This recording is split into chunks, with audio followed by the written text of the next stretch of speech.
नमस्कार। मध्य प्रदेश के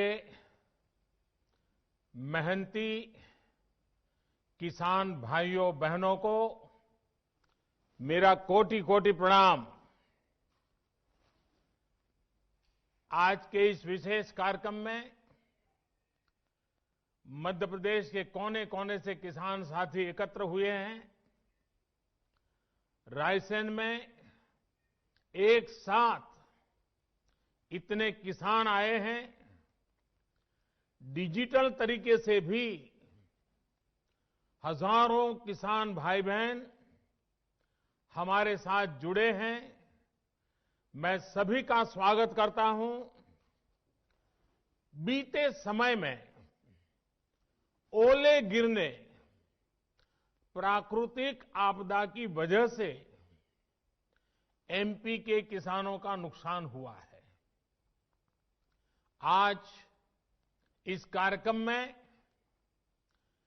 मध्य प्रदेश के ऐसे 35 लाख किसानों के बैंक खातों में 1600 करोड़ रुपए ट्रांसफर किए जा रहे हैं। कोई बिचौलिया नहीं, कोई कमीशन नहीं, कोई कट नहीं, कोई कटकी नहीं, सीधे किसानों के बैंक खातों में मदद पहुंच रही है। टेक्नोलॉजी के कारण ही ये संभव हुआ है और भारत ने बीते 5-6 वर्षों में जो ये आधुनिक व्यवस्था बनाई है, उसकी आज पूरी दुनिया में चर्चा भी हो रही है और उसमें हमारे देश के युवा टैलेंट का बहुत बड़ा योगदान है। साथियों, आज यहां इस कार्यक्रम में भी कई किसानों को किसान क्रेडिट कार्ड सौंपे गए हैं। पहले किसान क्रेडिट कार्ड हर कोई किसान को नहीं मिलता था। हमारी सरकार ने किसान क्रेडिट कार्ड की सुविधा देश के हर किसान के लिए उपलब्ध कराने के लिए हमने नियमों में भी बदलाव किया है। अब किसानों को खेती से जुड़े कामों के लिए आसानी से आवश्यक पूंजी मिल रही है। इसमें उन्हें दूसरों से ज्यादा ब्याज पर कर्ज लेने की मजबूरी से भी मुक्ति मिली है। साथियों, आज इस कार्यक्रम में भंडारण, कोल्ड स्टोरेज यानी वेयर हाउसिंग, कोल्ड स्टोरेज, इससे जुड़े इंफ्रास्ट्रक्चर और अन्य सुविधाओं का लोकार्पण और शिलान्यास भी हुआ है। ये बात सही है कि किसान कितनी भी मेहनत कर ले, लेकिन फल, सब्जियां, अनाज, उसका अगर सही भंडारण न हो, सही तरीके से न हो, तो उसका बहुत बड़ा नुकसान होता है। और ये नुकसान सिर्फ किसान का ही नहीं, ये नुकसान पूरे हिंदुस्तान का होता है। एक अनुमान है कि करीब करीब 1 लाख करोड़ रुपए के फल, सब्जियां और अनाज हर साल इस वजह से बर्बाद हो जाते हैं। लेकिन पहले इसे लेकर भी बहुत ज्यादा उदासीनता थी। अब हमारी प्राथमिकता भंडारण के नए केंद्र, कोल्ड स्टोरेज का देश में विशाल नेटवर्क और उससे जुड़ा इंफ्रास्ट्रक्चर बनाना, ये भी हमारी प्राथमिकता है। मैं देश के व्यापारी जगत को, उद्योग जगत से भी आग्रह करूंगा कि भंडारण की आधुनिक व्यवस्थाएं बनाने में, कोल्ड स्टोरेज बनाने में, फूड प्रोसेसिंग के नए उपक्रम लगाने में हमारे देश के उद्योग और व्यापार जगत के लोगों ने भी आगे आना चाहिए। सारा काम किसानों के सर पे मढ़ देना, ये कितना उचित है? हो सकता है आपकी कमाई थोड़ी कम होगी, लेकिन देश के किसान का, देश के गरीब का, देश के गांव का भला होगा। साथियों, भारत की कृषि, भारत का किसान अब और पिछड़ेपन में नहीं रह सकता। दुनिया के बड़े बड़े देशों के किसानों को जो आधुनिक सुविधा उपलब्ध है, वो सुविधा भारत के भी किसानों को मिले, इसमें अब और देर नहीं की जा सकती। समय हमारा इंतजार नहीं कर सकता। तेजी से बदलते हुए वैश्विक परिदृश्य में भारत का किसान सुविधाओं के अभाव में, आधुनिक तौर तरीकों के अभाव में असहाय होता जाए, ये स्थिति स्वीकार नहीं की जा सकती। पहले ही बहुत देर हो चुकी है। जो काम 25-30 साल पहले हो जाने चाहिए थे, वो आज करने की नौबत आई है। पिछले 6 साल में हमारी सरकार ने किसानों की एक एक जरूरत को ध्यान में रखते हुए अनेक महत्वपूर्ण कदम उठाए हैं। इसी कड़ी में देश के किसानों की उन मांगों को भी पूरा किया गया है जिन पर बरसों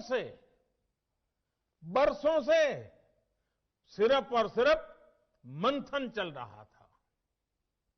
बीते कई दिनों से देश में किसानों के लिए जो नए कानून बने, आजकल उसकी चर्चा बहुत है।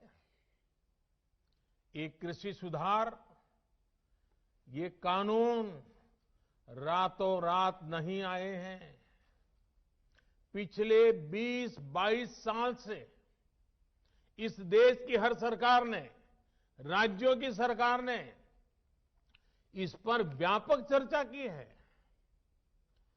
कम अधिक सभी संगठनों ने इन पर विमर्श किया है। देश के किसानों के संगठन, कृषि एक्सपर्ट्स, कृषि अर्थशास्त्री, कृषि वैज्ञानिक, हमारे यहां के प्रोग्रेसिव किसान भी लगातार कृषि क्षेत्र में सुधार की मांग करते आए हैं। सचमुच में तो देश के किसानों को उन लोगों से जवाब मांगना चाहिए जो पहले अपने घोषणा पत्र में इन सुधार करने की बात लिखते थे, वकालत करते थे और बड़ी बड़ी बातें करके किसानों के वोट बटोरते रहे, लेकिन अपने घोषणा पत्र में लिखे गए वादों को भी पूरा नहीं किया। सिर्फ इन मांगों को टालते रहे क्योंकि किसानों की प्राथमिकता नहीं था और देश का किसान इंतजार ही करता रहा। अगर आज देश के सभी राजनीतिक दलों के पुराने घोषणा पत्र देखे जाएं, तो उनके पुराने बयान सुने जाएं, पहले जो देश की कृषि व्यवस्था संभाल रहे थे, ऐसे महानुभावों की चिट्ठियां देखी जाए, तो आज जो कृषि सुधार हुए हैं, वो उनसे अलग नहीं है। वो जिन चीजों का वादा करते थे, वही बातें इन कृषि सुधारों में की गई हैं। मुझे लगता है उनको पीड़ा इस बात से नहीं है कि कृषि कानूनों में सुधार क्यों हुआ। उनको तकलीफ इस बात में है कि जो काम हम कहते थे लेकिन कर नहीं पाते थे, वो मोदी ने कैसे किया, मोदी ने क्यों किया, मोदी को इसका क्रेडिट कैसे मिल जाए। मैं सभी राजनीतिक दलों को हाथ जोड़ के कहना चाहता हूं, आप सारा क्रेडिट अपने पास रख लीजिए। आपके सारे पुराने घोषणा पत्रों को ही मैं क्रेडिट देता हूं, मुझे क्रेडिट नहीं चाहिए। मुझे किसान के जीवन में आसानी चाहिए, समृद्धि चाहिए, किसानी में आधुनिकता चाहिए। आप कृपा करके देश के किसानों को बरगलाना छोड़ दीजिए, उन्हें भ्रमित करना छोड़ दीजिए। साथियों, ये कानून लागू हुए 6-7 महीने से ज्यादा समय हो चुका है, लेकिन अब अचानक भ्रम और झूठ का जाल बिछाकर अपनी राजनीतिक जमीन जोतने के खेल खेले जा रहे हैं। किसानों के कंधे पर बंदूक रखकर वार किए जा रहे हैं। आपने देखा होगा, सरकार बार बार पूछ रही है, मीटिंग में भी पूछ रही हैं, पब्लिकली पूछ रही हैं, हमारे कृषि मंत्री टीवी इंटरव्यू में कह रहे हैं, मैं खुद बोल रहा हूं कि भाई आपको कानून में किस क्लॉज में क्या दिक्कत है बताइए। जो भी दिक्कत है वो आप बताइए। तो इन राजनीतिक दलों के पास कोई ठोस जवाब नहीं होता, और यही इन दलों की सच्चाई है। साथियों, जिनकी खुद की राजनीतिक जमीन खिस गई है, वो किसानों की जमीन चली जाएगी, किसानों की जमीन चली जाएगी का डर दिखाकर अपनी राजनीतिक जमीन खोज रहे हैं। आज जो किसानों के नाम पर आंदोलन चलाने निकले हैं, जब उनको सरकार चलाने का या सरकार का हिस्सा बनने का मौका मिला था, उस समय इन लोगों ने क्या किया, ये देश को याद रखना जरूरी है। मैं आज देशवासियों के सामने, देश के किसानों के सामने, इन लोगों का कच्चा चिट्ठा भी देश के लोगों के सामने, मेरे किसान भाइयों बहनों के सामने आज मैं खुला करना चाहता हूं, मैं बताना चाहता हूं। साथियों, किसानों की बातें करने वाले लोग आज झूठे आंसू बहाने वाले लोग कितने निर्दयी हैं, इसका बहुत बड़ा सबूत है स्वामीनाथन कमेटी की रिपोर्ट। स्वामीनाथन कमीशन की रिपोर्ट आई, लेकिन ये लोग स्वामीनाथन कमेटी की सिफारिशों को 8 साल तक दबाकर बैठे रहे।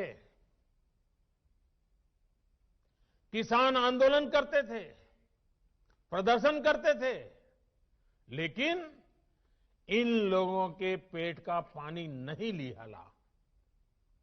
इन लोगों ने यह सुनिश्चित किया कि इनकी सरकार को किसान पर ज्यादा खर्च न करना पड़े, इसलिए इस रिपोर्ट को दबा दो।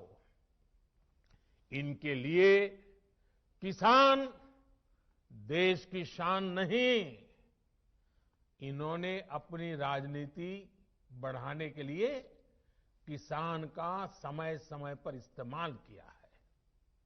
जबकि किसानों के लिए संवेदनशील, किसानों के लिए समर्पित हमारी सरकार किसानों को अन्नदाता मानती है।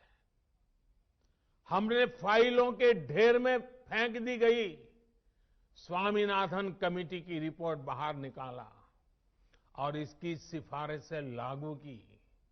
किसानों को लागत का 1.5 गुना एमएसपी हमने दिया। साथियों, हमारे देश में किसानों के साथ धोखाधड़ी का एक बहुत ही बड़ा उदाहरण है कांग्रेस सरकारों के द्वारा की गई कर्ज माफी। जब 2 साल पहले मध्य प्रदेश में चुनाव होने वाले थे तो कर्ज माफी का वायदा किया गया था। कहा गया था कि सरकार बनने के 10 दिन के भीतर सारे किसानों का कर्ज माफ कर दिया जाएगा।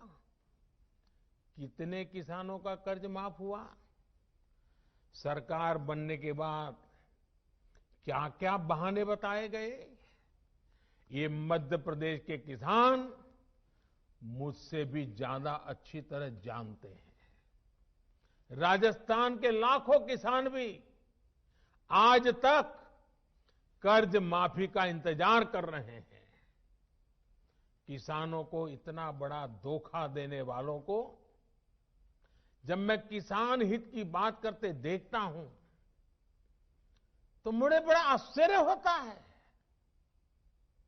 ये कैसे लोग हैं? क्या राजनीति इस हद तक जाती है? क्या कोई इस हद तक छल कपट कैसे कर सकता है? और वो भी भोले भाले किसानों के नाम पर। किसानों को और कितना धोखा देंगे ये लोग। साथियों, हर चुनाव से पहले ये लोग कर्ज माफी की बात करते हैं। और कर्ज माफी कितनी होती है? सारे किसान इससे कवर होते हैं क्या? जो छोटा किसान कभी बैंक का दरवाजा नहीं देखा है, जिसने कभी कर्ज नहीं लिया, उसके बारे में क्या कभी एक बार भी सोचा है इन लोगों ने? और नया पुराना हर अनुभव ये बताता है कि जितनी ये घोषणा करते हैं उतनी कर्ज माफी कभी नहीं करते। जितने पैसे ये भेजने की बात कर रहे हैं उतने पैसे किसानों तक कभी पहुंचते ही नहीं है। किसान सोचता था कि अब तो पूरा कर्ज माफ होगा और बदले में उसे मिलता था बैंकों का नोटिस और गिरफ्तारी का वारंट। और इस कर्ज माफी का सबसे बड़ा लाभ किसे मिलता था? इन लोगों के करीबियों को, नाते रिश्तेदारों को। अगर मेरे मीडिया के मित्र अगर थोड़ा खंगालेंगे तो ये सब 8-10 साल पहले की रिपोर्ट में उन्हें पूरी तरह कच्चा चिट्ठा मिल जाएगा। यही उनका चरित्र रहा है। किसानों की राजनीति का दम भरने वालों ने कभी इसके लिए आंदोलन नहीं किया, प्रदर्शन नहीं किया। कुछ बड़े किसानों का कर्ज 10 साल में एक बार माफ हो गया, इनकी राजनीतिक रोटी सिक गई, काम पूरा हो गया। फिर गरीब किसान को कौन पूछता है? वोट बैंक की राजनीति करने वाले इन लोगों ने और इन लोगों को देश अब भली भांति जान गया है, देश देख रहा है। देश हमारी नीयत में गंगा जल और मां नर्मदा के जल जैसी पवित्रता भी देख रहा है। इन लोगों ने 10 साल में एक बार कर्ज माफी करके लगभग 50,000 करोड़ रुपए देने की बात कही। 10 साल में एक बार 50,000 करोड़। हमारी सरकार ने जो पीएम किसान सम्मान योजना शुरू की है, उसमें हर साल किसानों को लगभग 75,000 करोड़ रुपए मिलेंगे। यानी 10 साल में लगभग 7.5 लाख करोड़ रुपया किसानों के बैंक खातों में सीधे ट्रांसफर। कोई लीकेज नहीं, किसी को कोई कमीशन नहीं, कट कल्चर का नामो निशान नहीं। साथियों, अब मैं देश के किसानों को याद दिलाऊंगा यूरिया की। याद करिए, 7-8 साल पहले यूरिया का क्या होता था, क्या हाल था। रात रात भर किसानों को यूरिया के लिए कतारों में खड़े रहना पड़ता था। क्या ये सच नहीं है? कई स्थानों पर यूरिया के लिए किसानों को लाठीचार्ज की खबरें आमतौर पर आती रहती थी। यूरिया की जमकर के काला बाजारी होती थी कि नहीं होती थी? किसान की फसल खाद की किल्लत में बर्बाद हो जाती थी, लेकिन इन लोगों का दिल नहीं पसीजता था। क्या ये किसानों पर जुल्म नहीं था, अत्याचार नहीं था? आज मैं ये देखकर हैरान हूं कि जिन लोगों की वजह से ये परिस्थितियां पैदा हुई, वो आज राजनीति के नाम पर खेती करने निकल पड़े हैं। साथियों, क्या यूरिया की दिक्कत का पहले कोई समाधान नहीं था? अगर किसानों के दुख दर्द, उनकी तकलीफों के प्रति जरा भी संवेदना होती तो यूरिया की दिक्कत होती ही नहीं। हमने ऐसा क्या किया कि सारी परेशानी खत्म हो गई है? आज यूरिया की किल्लत की खबरें नहीं आती। यूरिया के लिए किसानों को लाठी नहीं खानी पड़ती।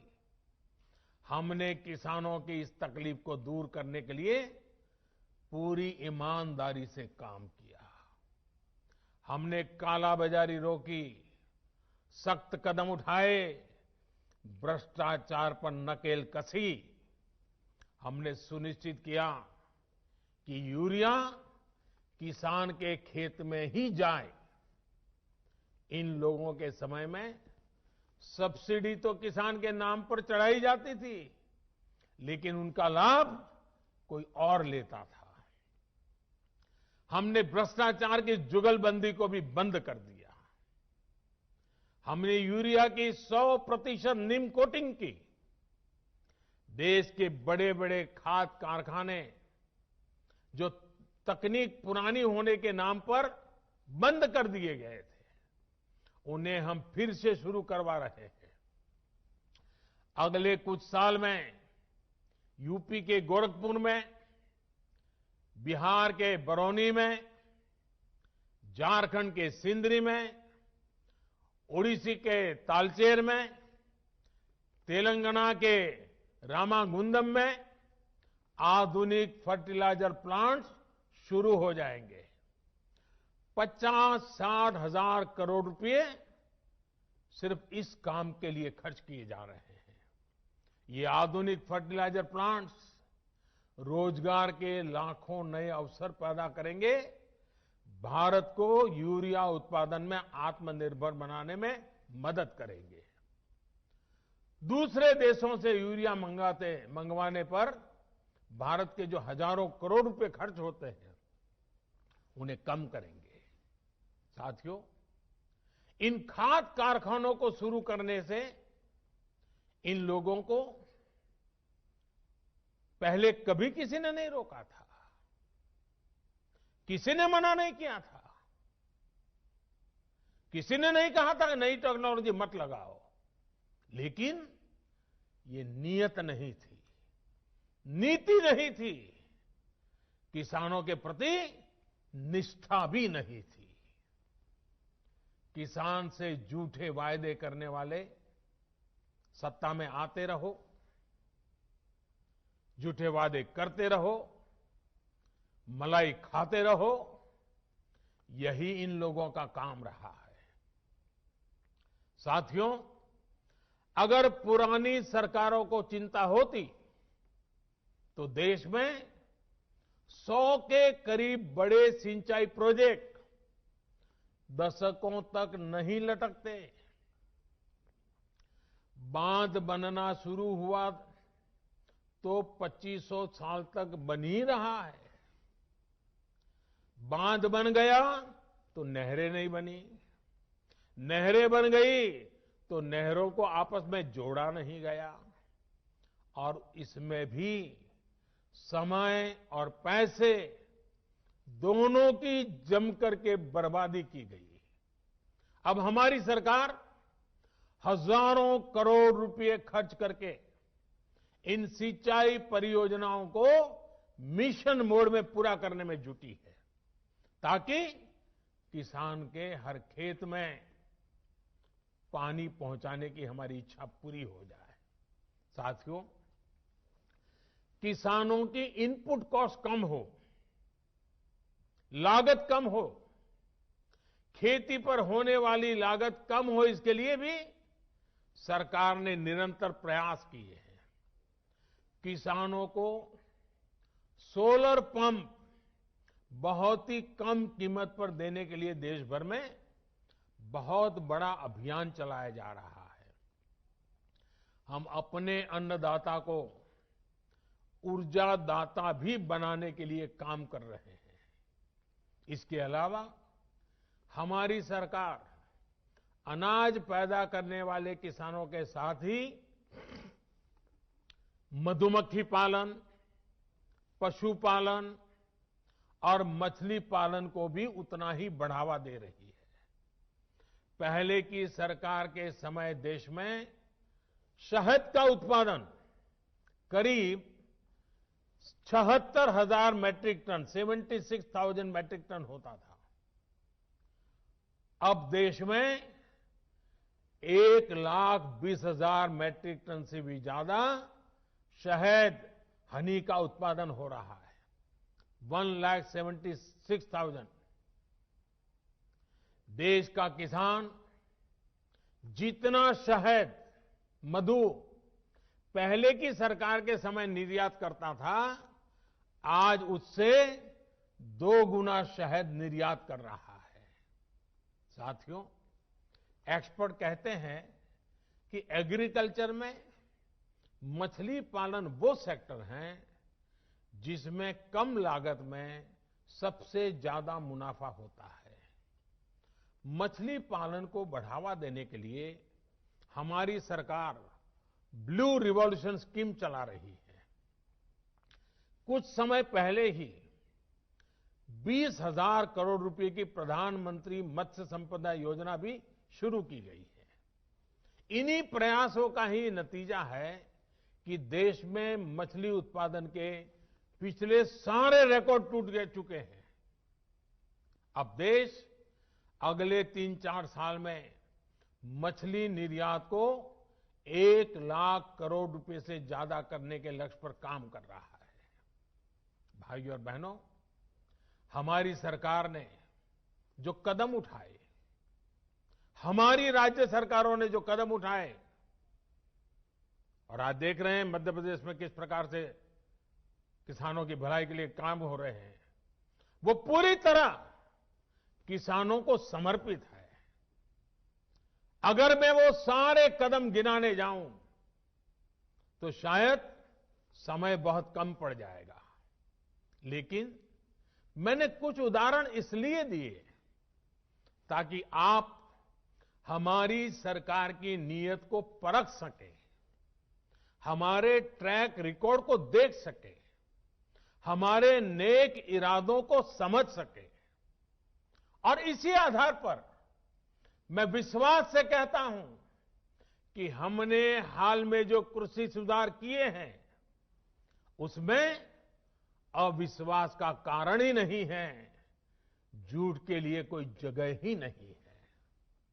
मैं अब आपसे कृषि सुधारों के बाद बोले जा रहे सबसे बड़े झूठ के बारे में बात करूंगा। बार बार उस झूठ को दोहराया जा रहा है, जोर जोर से बोला जा रहा है, जहां मौका मिले वहां बोला जा रहा है। बिना सिर पैर बोला जा रहा है। जैसे मैंने पहले कहा था, स्वामीनाथन कमेटी की रिपोर्ट को लागू करने का काम हमारी ही सरकार ने किया। अगर हमें एमएसपी हटानी होती तो स्वामीनाथन कमेटी की रिपोर्ट लागू ही क्यों करते भाई? आपने भी नहीं की थी, हम भी नहीं करते। हमने तो ऐसा नहीं किया, हमने तो लागू की। दूसरा, ये हमारी सरकार एमएसपी को लेकर इतनी गंभीर है कि हर बार बुवाई से पहले एमएसपी की घोषणा करती है। इससे किसान को भी आसानी होती है, उन्हें भी पहले पता चल जाता है कि इस फसल पर इतनी एमएसपी मिलने वाली है। वो कुछ बदलाव करना चाहता है तो उसे सुविधा होती है। साथियों, 6 महीने से ज्यादा का समय हो गया जब ये कानून लागू किए गए। ये कानून तो लागू हो चुके थे, 6 महीने पहले हो चुके थे। कानून बनने के बाद भी वैसे ही एमएसपी की घोषणा की गई जैसे पहले की जाती थी। कोरोना महामारी से लड़ाई के दौरान भी ये काम पहले की तरह किया गया। एमएसपी पर खरीदी भी उन्हीं मंडियों में हुई जिनमें कानून बनने से पहले होती थी, कानून बनने के बाद भी वही हुई। अगर कानून लागू होने के बाद भी एमएसपी की घोषणा हुई, एमएसपी पर सरकारी खरीदी हुई, उन्हीं मंडियों में हुई, तो क्या कोई समझदार इस बात को स्वीकार करेगा कि एमएसपी बंद हो जाएगी? और इसलिए मैं कहता हूं, इससे बड़ा कोई झूठ नहीं हो सकता, इससे बड़ा कोई षड्यंत्र नहीं हो सकता।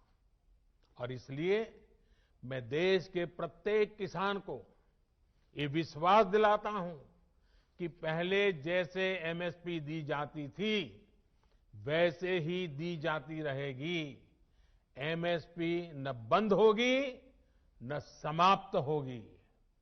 साथियों, अब मैं आपको जो आंकड़े दे रहा हूं वो दूध का दूध और पानी का पानी कर देंगे।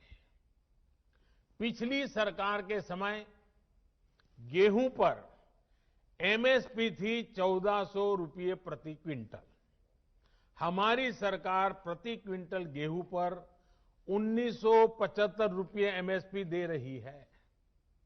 पिछली सरकार के समय धान पर एमएसपी थी 1310 रुपये प्रति क्विंटल। हमारी सरकार प्रति क्विंटल धान पर करीब 1870 रुपये एमएसपी दे रही है। पिछली सरकार में ज्वार पर एमएसपी थी 1520 रुपये प्रति क्विंटल। हमारी सरकार ज्वार पर प्रति क्विंटल 2640 रुपये एमएसपी दे रही है। पिछली सरकार के समय मसूर की दाल पर एमएसपी थी 1950 रुपये। हमारी सरकार प्रति क्विंटल मसूर दाल पर 5100 रुपये एमएसपी दे रही है। पिछली सरकार के समय चने पर एमएसपी थी 3100 रुपये। हमारी सरकार अब चने पर प्रति क्विंटल 5100 रुपये एमएसपी दे रही है। पिछली सरकार के समय तूर दाल पर एमएसपी थी 4300 रुपये प्रति क्विंटल। हमारी सरकार तूर दाल पर प्रति क्विंटल 6000 रुपये एमएसपी दे रही है। पिछली सरकार के समय मूंग दाल पर एमएसपी थी 4500 रुपये प्रति क्विंटल। हमारी सरकार मूंग दाल पर करीब 7200 रुपये 7200 रुपये एमएसपी दे रही है। साथियों, ये इस बात का सबूत है कि हमारी सरकार एमएसपी समय समय पर बढ़ाने को कितनी तवज्जो देती है, कितनी गंभीरता दे देती है। एमएसपी बढ़ाने के साथ ही सरकार का जोर इस बात पर भी रहा है कि ज्यादा से ज्यादा अनाज की खरीदारी एमएसपी पर की जाए। पिछली सरकार ने अपने 5 साल में किसानों से लगभग 1700 लाख मैट्रिक टन धान खरीदा था। ये आंकड़े याद रखना। हमारी सरकार ने अपने 5 साल में 3000 लाख मैट्रिक टन धान किसानों से एमएसपी में खरीदा, करीब करीब डबल। पिछली सरकार ने अपने 5 साल में करीब 3.25 लाख मैट्रिक टन तिलहन खरीदा था। हमारी सरकार ने अपने 5 साल में 56 लाख मैट्रिक टन से ज्यादा एमएसपी पर खरीदा है। अब सोचिए, कहां 3.25 लाख और कहां 56 लाख। यानी हमारी सरकार ने न सिर्फ एमएसपी में वृद्धि की, बल्कि ज्यादा मात्रा में किसानों से उनकी उपज को एमएसपी पर खरीदा है। इसका सबसे बड़ा लाभ यह हुआ है कि किसानों के खाते में पहले के मुकाबले कहीं ज्यादा पैसा पहुंचा है। पिछली सरकार के 5 साल में किसानों को धान और गेहूं की एमएसपी पर खरीदने के बदले में 3,74,000 करोड़ रुपए मिले थे। हमारी सरकार ने इतने ही साल में गेहूं और धान की खरीद करने किसानों को 8 लाख करोड़ रुपए से ज्यादा दिए हैं। साथियों, राजनीति के लिए किसानों का उपयोग करने वाले लोगों ने किसान के साथ क्या बर्ताव किया, इसका एक और उदाहरण है दलहन की खेती।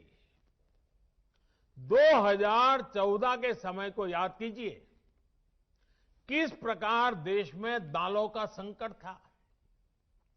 देश में मचे हाहाकार के बीच दाल विदेशों से मंगाई जाती थी। हर रसोई का खर्च दाल की बढ़ती कीमतों के साथ बढ़ रहा था।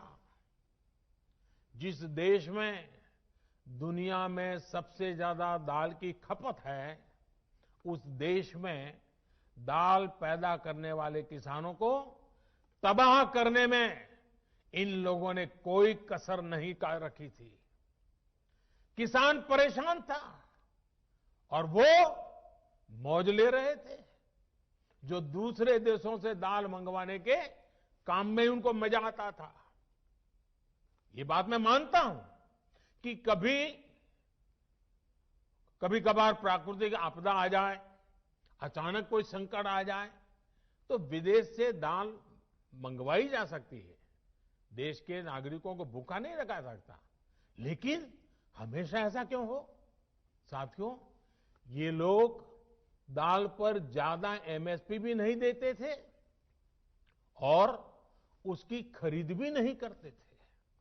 हालत ये थी कि 2014 से पहले के 5 साल, उनके 5 साल, उन्होंने सिर्फ 1.5 लाख मैट्रिक टन दाल ही किसानों से खरीदी। 1.5 लाख मैट्रिक टन, ये आंकड़ा याद रखिए भाइयों बहनों। सिर्फ 1.5 लाख मैट्रिक टन दाल खरीदी। जब 2014 में हमारी सरकार आई तो हमने नीति भी बदली और बड़े निर्णय भी लिए। हमने किसानों को भी दाल की पैदावार के लिए प्रोत्साहित किया। भाइयों और बहनों, हमारी सरकार ने किसानों से पहले की तुलना में 112 लाख मैट्रिक टन, मैं दोबारा बोलता हूं, 112 लाख मैट्रिक टन दाल एमएसपी पर खरीदी। सोचिए, 1.5 लाख उनके जमाने में, वहां से हम सीधे ले गए 112 लाख मैट्रिक टन। उन लोगों ने अपने 5 सालों में दाल किसानों को, दाल पैदा करने वाले किसानों को कितना रुपया दिया? 650 करोड़ रुपए। हमारी सरकार ने क्या किया? हमने करीब करीब 50,000 करोड़ रुपए दाल पैदा करने वाले किसानों को दिया। कहां 600 करोड़, कहां 50,000 करोड़। आज दाल के किसान को भी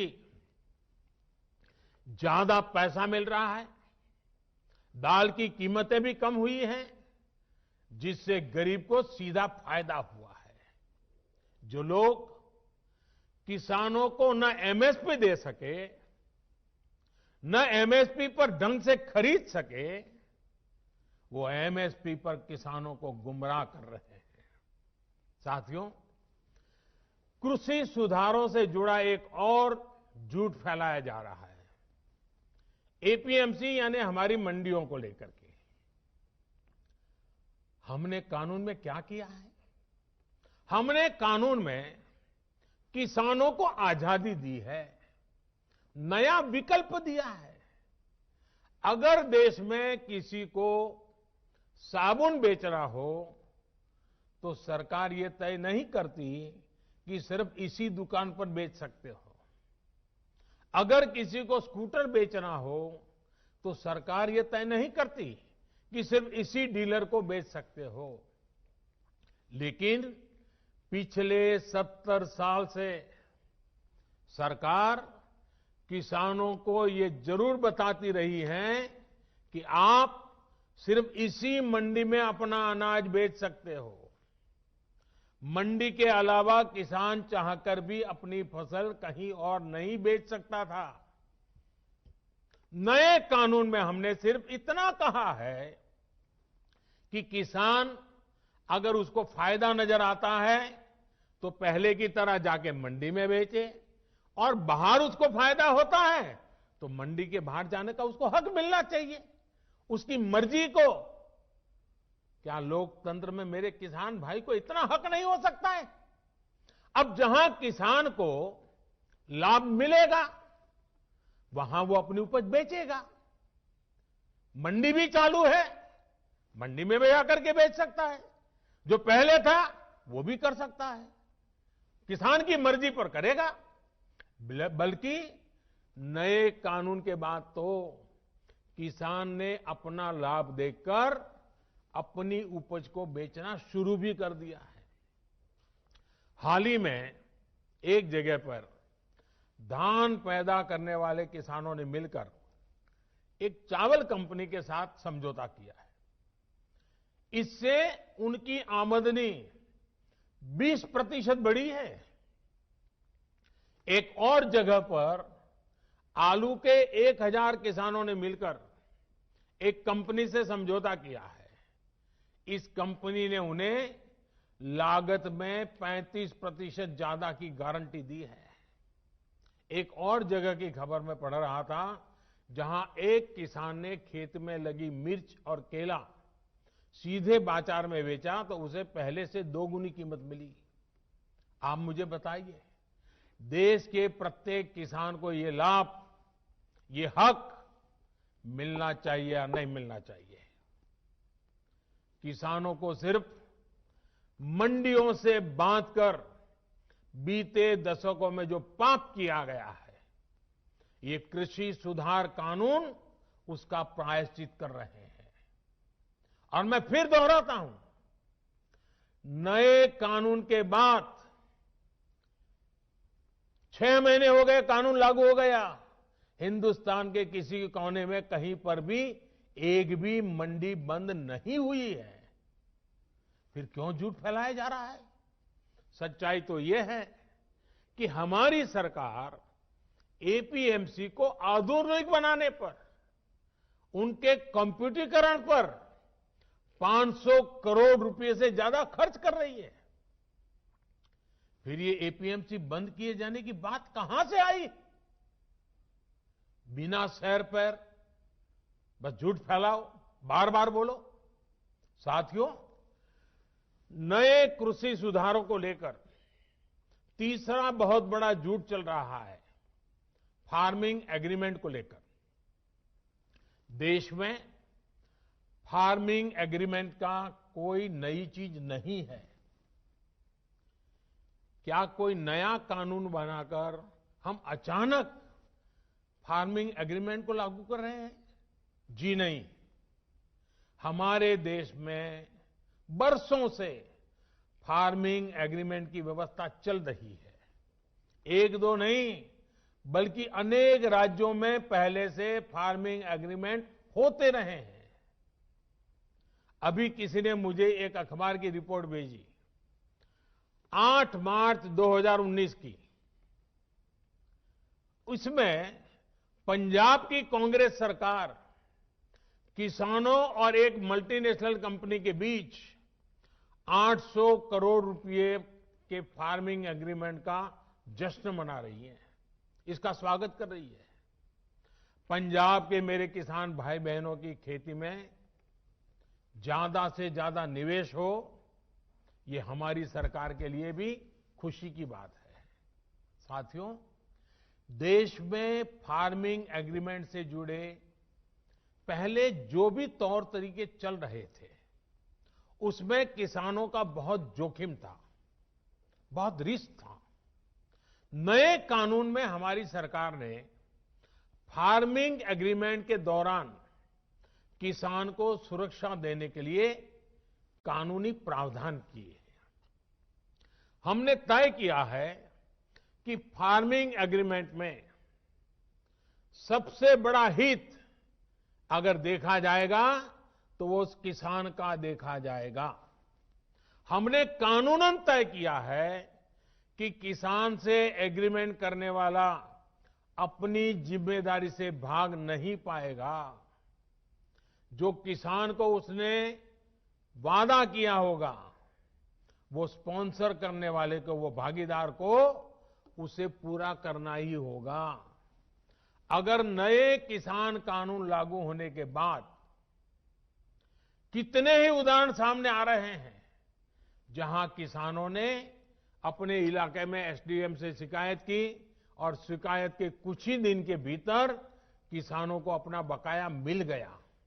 साथियों, फार्मिंग एग्रीमेंट में सिर्फ फसलों या उपज का समझौता होता है। जमीन किसान के ही पास रहती है। एग्रीमेंट और जमीन का कोई लेना देना नहीं है। प्राकृतिक आपदा आ जाए तो भी एग्रीमेंट के अनुसार किसान को पूरे पैसे मिलते हैं। नए कानूनों के अनुसार अगर अचानक, यानी जो एग्रीमेंट तय हुआ है, लेकिन जो स्पॉन्सरर है, जो भागीदार है, जो पूंजी लगा रहा है, और अचानक मुनाफा बढ़ गया, और किसान के कॉन्ट्रैक्ट में तो कम पैसा है लेकिन मुनाफा बढ़ गया, तो इस कानून में ऐसा प्रावधान है कि जो बढ़ा हुआ मुनाफा है, किसान को उसमें से भी कुछ हिस्सा देना पड़ेगा। साथियों, एग्रीमेंट करना है या नहीं करना है, ये कोई कंपलसरी नहीं है। ये किसान की मर्जी पर है भाई। किसान चाहेगा तो करेगा, नहीं चाहेगा तो नहीं करेगा।